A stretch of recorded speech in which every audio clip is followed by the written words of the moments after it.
Welcome back everyone. Welcome to civil services study practice set number ये 7 है। ये test series UPPSC PCS 25 के लिए चल रही है। ठीक है, और आर का जो एग्ज़ाम होगा मार्च अप्रैल में, उसमें भी ये प्रश्न बेनिफिट देंगे। मॉर्निंग में एक टेस्ट था, उसमें 20 क्वेश्चन थे, इसमें 15 प्रश्न है और इसमें होगा हिस्ट्री और साइंस के प्रश्न। इंपॉर्टेंट है सारे के सारे, और उससे भी ज़्यादा इंपॉर्टेंट है उनकी एक्सप्लेनेशन। चलिए स्टार्ट करते हैं। इन सभी टेस्ट का फुल टेस्ट सीरीज़ परचेज कर सकते हो पूरे साल के लिए। ठीक है, जो अभी 50% के डिस्काउंट में चल रही है, जिसका MRP है 249।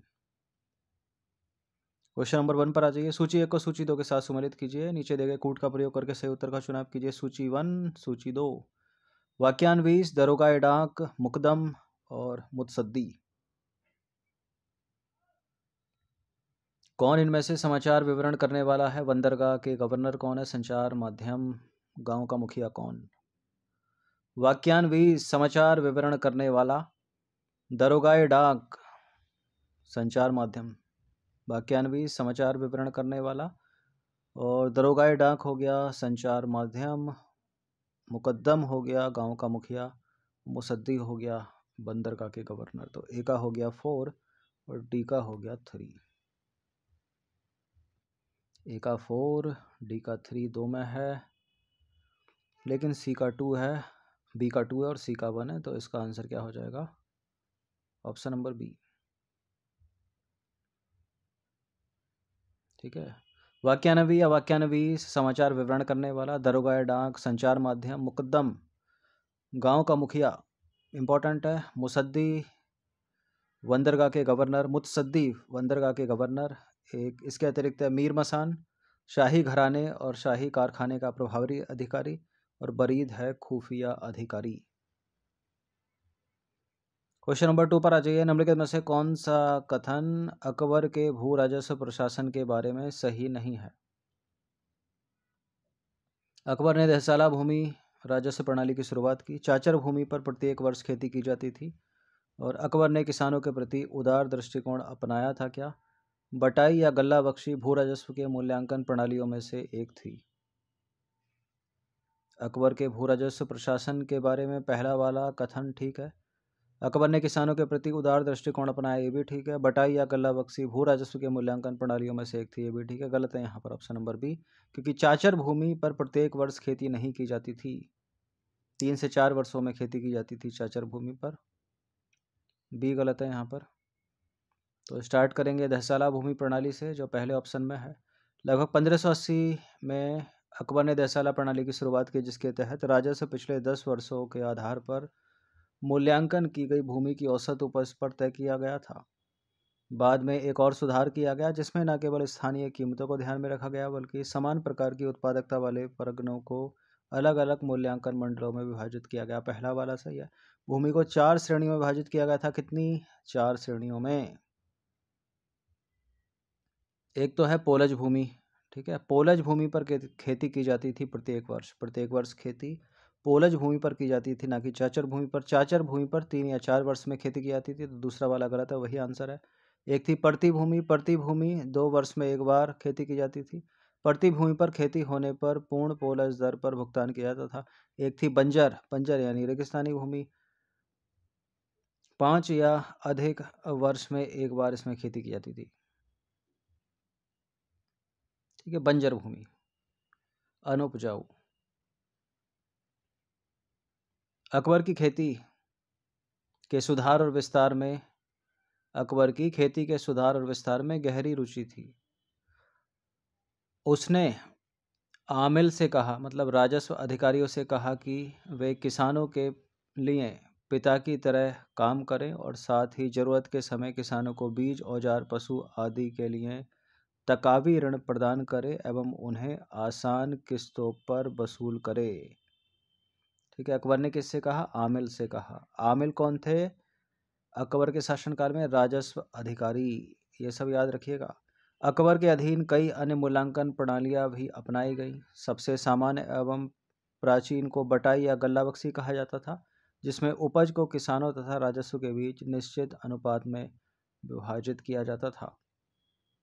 चौथे वाले स्टेटमेंट में एक अन्य प्रणाली नस्क या कनकुट थी जिसके तहत समग्र रूप से गांवों द्वारा की गई फसलों और पिछले भुगतानों के निरीक्षण के आधार पर एक मोटा मूल्यांकन किया जाता था। तो चौथा वाला सही है। ये नंबर इस पर कॉल या व्हाट्सअप करके आप फुल टेस्ट सीरीज परचेज कर सकते हैं। क्वेश्चन नंबर 3 पर आ जाइए। निम्नलिखित में से कौन सा कथन सही सुमेलित नहीं है? कौन सा सही सुमेलित नहीं है इसमें? पंचमहल फतेहपुर सीकरी, एतमाउद्दौला का मकबरा आगरा, बीबी का मकबरा औरंगाबाद और गोविंद देव मंदिर सूरत में। गोविंद देव मंदिर जो है वो सूरत में नहीं है, उत्तर प्रदेश में। बीबी का मकबरा महाराष्ट्र के औरंगाबाद में, एतमाउद्दौला का मकबरा उत्तर प्रदेश आगरा, पंचमहल फतेहपुर सीकरी सभी का पता होगा। गलत है यहाँ पर पहला वाला। गोविंद देव मंदिर उत्तर प्रदेश में है, मथुरा में यानी वृंदावन में। अपनी विशिष्ट वास्तुकला के कारण वृंदावन में एक लोकप्रिय तीर्थ स्थल गोविंद देव मंदिर है। इसका निर्माण 1590 में आमेर के राजा मानसिंह ने 10 करोड़ रुपए की लागत से करवाया था। औरंगजेब के शासनकाल के दौरान 1670 में इसे लूट लिया गया और अब केवल 3 मंजिला इमारत शेष बची है। बीबी का मकबरा सबको एक एक करके एक्सप्लेन करेंगे। बीबी का मकबरा जो है वो महाराष्ट्र के औरंगाबाद शहर में 17वीं सदी का एक प्रसिद्ध मुगलकालीन स्मारक है। इसे 1660 में सम्राट औरंगजेब ने अपनी पत्नी दिलरस बानो बेगम की याद में बनवाया था। यह संरचना ताजमहल से बहुत मिलती जुलती होने के कारण इसे दक्कन का ताज कहा जाता है। अंदर के गुंबद, मीनारें और संगमरमर के पर्दे संगमरमर से बने हैं। अब आ जाइए एतमुद्दौला के मकबरे पर। एतमुद्दौला का मकबरा भारत में निर्मित पहली स्मारक है जो पूरी तरह से संगमरमर से बनाई गई है। इस मकबरे का निर्माण 1622 से 1628 के बीच जहांगीर की बेगम नूरजहां ने अपने पिता मिर्जा गियास की याद में करवाया था। मिर्जा गियास एक शाही अधिकारी थे और उन्हें सम्राट जहांगीर ने एतमुद्दौला की उपाधि से सम्मानित किया था। ठीक है, एतमुद्दौला यानी राज्य का स्तंभ। पंचमहल पर आ जाइए। पंचमहल का निर्माण अकबर द्वारा किया गया था जिसका उपयोग मुख्य रूप से रानियों और दरबार की अन्य महिलाओं द्वारा एक मनोरंजन एवं आनंद महल के रूप में किया जाता था। इसे बदगीर या पवन मीनार के नाम से भी जाना जाता है। यह स्तंभ युक्त मंडप लाल बलुआ पत्थर से बना है जिसमें 5 मंडप हैं जिनमें से प्रत्येक सीढ़ी द्वारा अगली मंजिल से जुड़ा हुआ है। इंपॉर्टेंट प्रश्न है क्वेश्चन नंबर 4। निम्नलिखित में से किसने बाबरनामा का फारसी में अनुवाद किया था? फैजी, अबुल फजल, अब्दुल रहीम खाने खाना या मिर्जा अजीक कोका? बाबरनामा का फारसी में अनुवाद किया था अब्दुल रहीम खाने खाना, ऑप्शन नंबर सी। अब्दुल रहीम खाने खाना एक महान कवि थे। वह बैरम खां का पुत्र था। जन्म से मुसलमान थे ये, लेकिन भगवान कृष्ण के भक्त थे। इसने बाबरनामा का फारसी में अनुवाद किया। एडिशनल इन्फॉर्मेशन मतलब ऑप्शंस में फैजी भी है, अबुल फजल भी है। फैजी पर आ जाइए। फैजी अबुल फजल के भाई और फारसी कवि थे। लीलावती का फारसी में अनुवाद किया और साथ ही उनकी देख रेख में महाभारत का फारसी में अनुवाद किया। अबुल फजल ने आईन अकबरी और अकबरनामा लिखा। उन्होंने दक्कन के युद्धों में मुगल शाही सेना का नेतृत्व किया। राजकुमार सलीम यानी जहांगीर के आदेश पर बीर सिंह बुंदेला ने उनकी हत्या कर दी थी। ठीक है, जहांगीर के आदेश पर बीर सिंह बुंदेला ने किसकी हत्या कर दी थी? अबुल फजल की। इंपॉर्टेंट प्रश्न है, पीसीएस में पूछा गया है ऑलरेडी। चौथा स्टेटमेंट जो था जो सुमेल था, सबसे प्रमुख कुलीनों में से एक और अकबर के भाई बिरजा अजीज कोका थे जिन्हें खान ए आजम या कोटाल ताश के नाम से जाना जाता था। वे गुजरात के सूबेदार भी थे। क्वेश्चन नंबर 5 पर आ जाइए। निम्नलिखित कथनों पर विचार करेंगे। 2 कथन है, कौन सा सही होगा इसमें? डोमिंगो पेस एक पुर्तगाली व्यापारी था जो राजा कृष्णदेव राय के शासनकाल के दौरान भारत आया था। फ्रेंकोइस वर्नियर ने मुगल शहरों को केप टाउन के रूप में वर्णित किया, कैंप टाउन के रूप में वर्णित किया। किसी किसी बुक में पायस भी लिखा है, डोमिंगो पायस। ठीक है, डोमिंगो पेस, दोनों ठीक है, करेक्ट है दोनों के दोनों, सी है इसका आंसर। देखिए, डोमिंगो पेस एक पुर्तगाली यात्री था जिसने 1520 के आसपास विजयनगर साम्राज्य का दौरा किया। वह हिंदू राजधानी की सर्वोच्च भव्यता और वैभव के समय में था। डोमिंगो पेस ने विजयनगर साम्राज्य के अब तक के सबसे शक्तिशाली राजा जो हैं कृष्णदेव राय के शासन की राजधानी का दौरा किया। उसने न केवल विजयनगर के वैभव का अनुभव किया बल्कि उसने विजयनगर के इतिहास की सर्वाधिक महत्वपूर्ण युद्धों में से एक को भी देखा। कौन सा था वो युद्ध? रायचूर का युद्ध, जिसमें बीजापुर के आदिल शाह को कृष्णदेव राय की विशाल सेना के विरुद्ध खड़ा किया गया था, जो संभवतः 10 लाख की सेना थी। फ्रैंकोइस बर्नियर द्वारा मिस्र और भारत का दौरा किया गया, जहां उसने मुगल काल के दौरान औरंगजेब के चिकित्सक के रूप में काम किया। फ्रांस से लौटने के बाद उसने मुगल भारत का सर्वाधिक लोकप्रिय यात्रा वृत्तांत लिखा। उसने मुगल शहरों को सैन्य पड़ावों के रूप में वर्णित किया। ये कुछ सूफी शब्दावलियां हैं, जैसे कि एक सूफी शब्दावली है यहाँ पर। सूफीवाद में सुहर का अर्थ क्या है? सुहर कब्रों पर जाने की प्रथा, भय का प्रतीक, मोक्ष प्राप्ति के लिए समर्पण या सहिष्णुता का पालन करना। सूफीवाद में सुहर का अर्थ है सहिष्णुता का पालन करना, ऑप्शन नंबर डी। देखिए, महत्वपूर्ण सूफी शब्दावलियां हैं, जैसे कि मुरीद मतलब अनुयायी, ठीक है। जिक्र भगवान के नाम का पाठ, जुलाद दयालुता, फक्र गरीबी है, सुहर सहिष्णुता का पालन करना, ठीक है। सुकर दायित्व स्वीकार करना, खौफ मतलब भय का प्रतीक, और रिजा मोक्ष प्राप्त करने के लिए समर्पण, जो ऑप्शन नंबर सी में था। और एक है जियारत, ऑप्शन नंबर जो ए में था, कब्रों पर जाने की प्रथा। ये सूफी शब्दावलियां हैं, एग्जाम में प्रश्न बन सकता है। अपने को तो कवर करना सिलेबस में। क्वेश्चन नंबर 7, मराठा स्थानीय और प्रांतीय प्रशासन के संदर्भ में आरोही क्रम में कौन सा कथन निम्नलिखित में से सही है? आरोही मतलब जो सबसे छोटी इकाई होगी सबसे पहले आएगी, उससे बड़ी, उससे बड़ी, उससे बड़ी। देखिए, कोई भी शासनकाल है, मराठा हो गया, गुप्त काल हो गया, गांव ही सबसे छोटी इकाई है उनमें। गांव या ग्राम सबसे छोटी इकाई है। यहाँ मराठा स्थानीय प्रशासन में गांव को कहा गया मौजा। तो मौजा सबसे छोटा, मौजे से बड़ा है परगना, परगना से बड़ा तरफ, और सबसे बड़ा है प्रांत। ऑप्शन नंबर ए है इसका आंसर। मौजा, परगना, तरफ, प्रांत। मौजा यानी गांव, परगना यानी उपजिला, तरफ यानी जिला, और प्रांत सबसे बड़ा। मराठा प्रांतीय प्रशासन मुख्यतः दक्कन और मुगल व्यवस्था पर आधारित था। शिवाजी ने कुछ प्रांतों को पुनर्गठित किया और उनके नाम बदल दिए। प्रांतों को प्रांत कहा जाता था जो सूबेदार के अधीन होते थे, सूबेदार के अधीन होते थे। सर सूबेदार के कार्यों का नियंत्रण और निरीक्षण करता था। प्रांतों के बाद तरफ का स्थान था, यानी जिला, जिनका नेतृत्व एक हवलदार या तरफदार करता था। मौजा या गांव प्रशासन की सबसे निचली इकाई थी। क्वेश्चन नंबर 8, निम्नलिखित में से कौन सा विद्वान दर्शन सुमेलित नहीं है? ये इंपॉर्टेंट है, ये कई कई बार एग्जाम में पूछा है, अलग अलग कॉम्पिटेटिव एग्जाम में पूछा है। निम्बार्क द्वैताद्वैतवाद, शंकराचार्य अद्वैतवाद, रामानुजाचार्य विशिष्ट अद्वैतवाद, और वल्लभाचार्य के सामने लिखा है द्वैतवाद। देखिए, शंकराचार्य अद्वैतवाद ठीक है, निम्बार्क द्वैताद्वैतवाद ठीक है, रामानुज विशिष्टाद्वैत ये भी ठीक है। यहाँ पर जो गलत है वो ऑप्शन नंबर डी। जो वल्लभाचार्य थे वो शुद्ध अद्वैतवाद है उनका, शुद्ध अद्वैतवाद या शुद्ध अद्वैतवाद, ना कि द्वैतवाद। डी है आंसर। वल्लभाचार्य के द्वारा शुद्धाद्वैत यानी शुद्ध अद्वैतवाद का प्रतिपादन किया गया। शुद्धाद्वैत में विशिष्ट अद्वैत की तरह ही विश्व को भी ब्रह्मा के समान ही वास्तविक अस्तित्व माना जाता है, लेकिन ऐसा कहा जाता है कि संसार में ब्रह्मा का कोई परिवर्तन नहीं होता है। संसार बिना किसी परिवर्तन के ब्रह्मा के एक पहलू के रूप में अस्तित्व में है। यह ब्रह्मा का एक हिस्सा है। यह है। निम्नलिखित में से किस जीव में फेफड़े नहीं होते बल्कि गलफड़े होते हैं?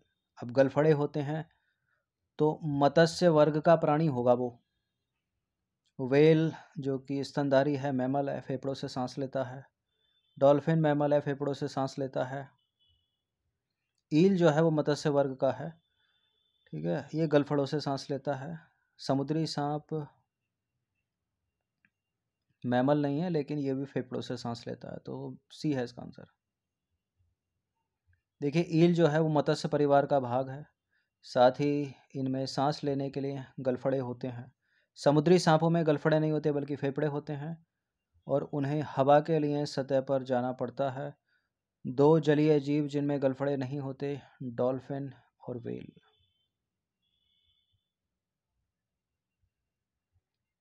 क्वेश्चन नंबर 10 पर आ जाइए। निम्नलिखित में से कौन IUCN की रेड लिस्ट में या लाल सूची में गंभीर रूप से संकटग्रस्त प्रजाति नहीं है, पूछ रहा है।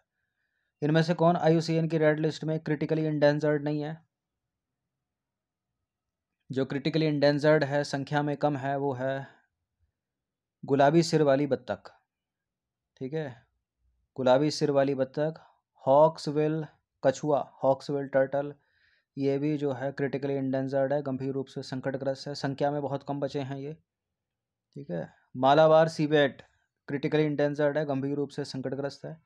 और ये है पिग्मी हॉक, पिग्मी यानी पिग, छोटा सा सुअर है ये संकटग्रस्त है, इनकी संख्या है अभी।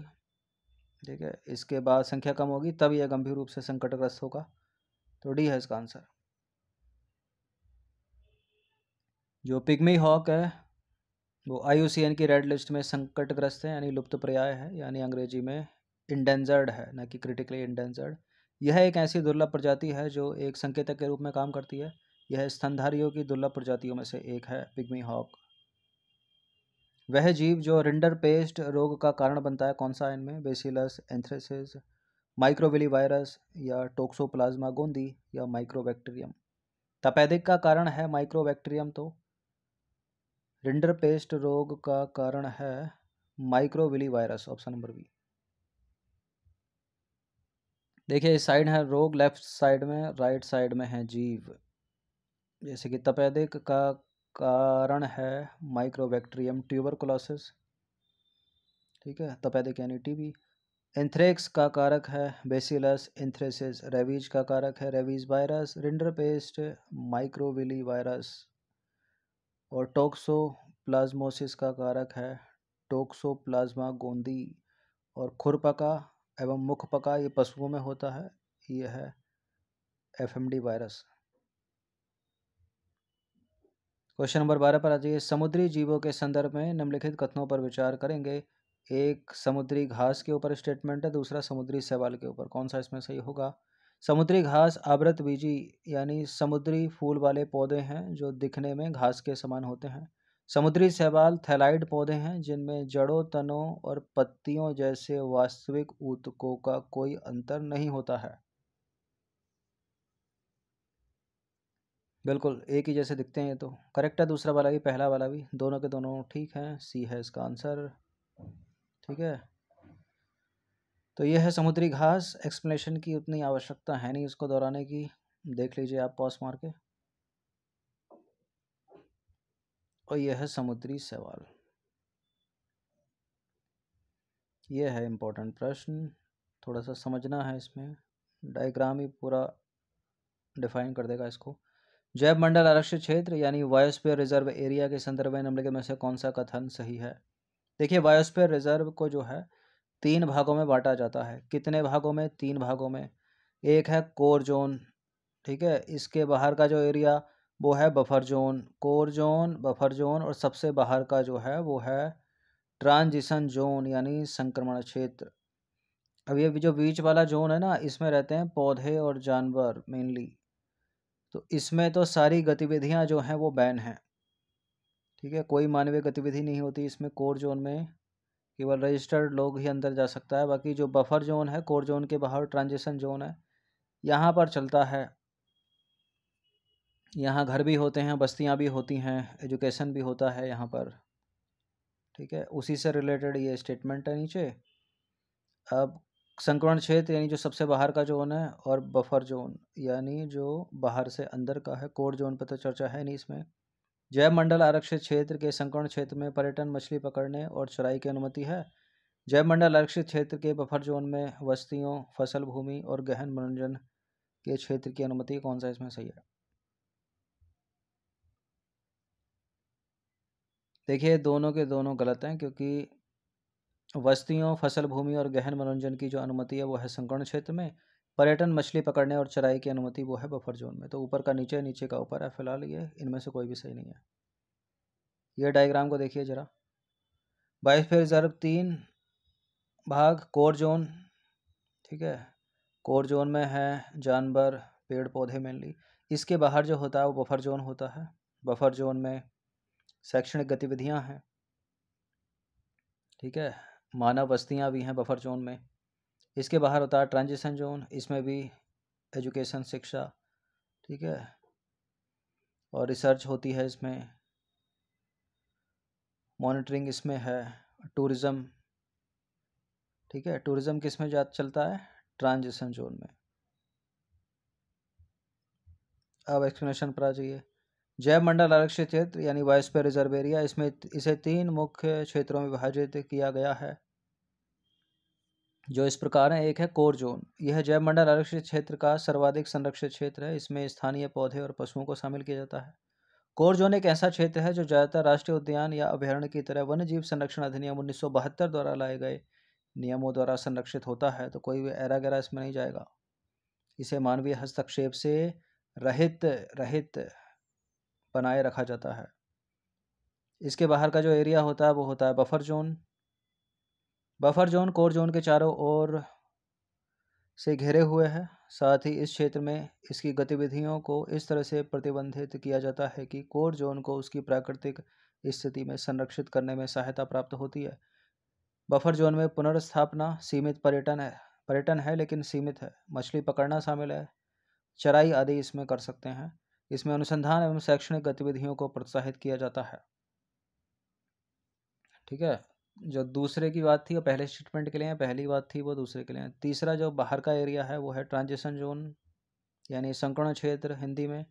यह जैव मंडल आरक्षित क्षेत्र का सबसे बाहरी भाग है। यह सहयोग का क्षेत्र है जहां मानव उद्यम और संरक्षण सद्भाव से किया जाता है। इसमें बस्तियां, फसल योग्य भूमि और प्रबंधित वन एवं गहन मनोरंजन के क्षेत्र एवं क्षेत्र की अन्य आर्थिक उपयोग की विशेषताएं शामिल हैं। वो डायग्राम बड़ा इंपॉर्टेंट है, उसको याद रखिएगा। क्वेश्चन नंबर 14 पर आ जाइए। निम्नलिखित में से कौन सा रामसर स्थल उत्तर प्रदेश में स्थित है? कंवरताल आर्द्रभूमि, ये तो बिहार में है। कांजली झील पंजाब में। सरसई नावर झील ये है उत्तर प्रदेश में। सरसई नावर झील उत्तर प्रदेश के इटावा जिले में एक स्थायी दलदल है। इंडो गंगेटिक बाढ़ क्षेत्र की यह विशिष्ट आर्द्रभूमि दक्षिण पश्चिम मानसून की वर्षा से होने वाले वर्षा प्रवाह से पोषित होती है। तो एक करेक्ट है। जो कांजली आर्द्रभूमि है वह है पंजाब में। जो यशवंत सागर है वो है इंदौर क्षेत्र मध्य प्रदेश में। और जो कांवर ताल है वह है बिहार के बेगूसराय में। क्वेश्चन नंबर 15 पर आज ये अंतिम प्रश्न है। निम्नलिखित में से कौन सा एवं राष्ट्रीय उद्यान, राज्य या केंद्र शासित प्रदेश सही सुमेलित नहीं है? रानी झांसी समुद्री राष्ट्रीय उद्यान के सामने अंडमान निकोबार द्वीप समूह लिखा है। कांगेर घाटी राष्ट्रीय उद्यान के सामने छत्तीसगढ़। गूगामल राष्ट्रीय उद्यान तेलंगाना और मुरलेन राष्ट्रीय उद्यान मिजोरम।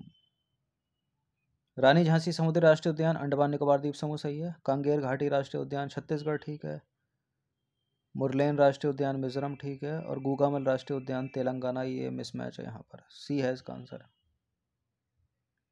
देखिए जो गूगामल राष्ट्रीय उद्यान है इसकी स्थापना 1774 में महाराष्ट्र के अमरावती जिले में की गई थी, न कि तेलंगाना में। यह राष्ट्रीय उद्यान बाघों की विशाल आबादी के लिए लोकप्रिय है। तो विकल्प सी जो है सही सुमेलित नहीं है। यह राष्ट्रीय उद्यान गूगामल जो है वो मेलघाट महाराष्ट्र का है। मेलघाट संरक्षित वन का एक भाग है। यह उद्यान सतपुड़ा पर्वत श्रृंखला के पहाड़ी वन क्षेत्र में स्थित है। अन्य सभी जोड़े सही सुमेलित हैं। ये सीरीज़ बड़े इंपॉर्टेंट प्रश्नों की चल रही है, प्रैक्टिस इनकी करते रहिएगा। फुल टेस्ट आप परचेज कर सकते हो, अभी न्यू ईयर ऑफर चल रहा है। जो 499 की टेस्ट सीरीज़ है पूरे साल के लिए, जो PDF सीरीज़ मिलती है टेलीग्राम के पेड ग्रुप में, वो 249 में आप ज्वाइन कर सकते हो फुल ईयर के लिए, जब तक एग्ज़ाम नहीं होता। बाकी प्रैक्टिस करते रहिएगा हर दिन। धन्यवाद।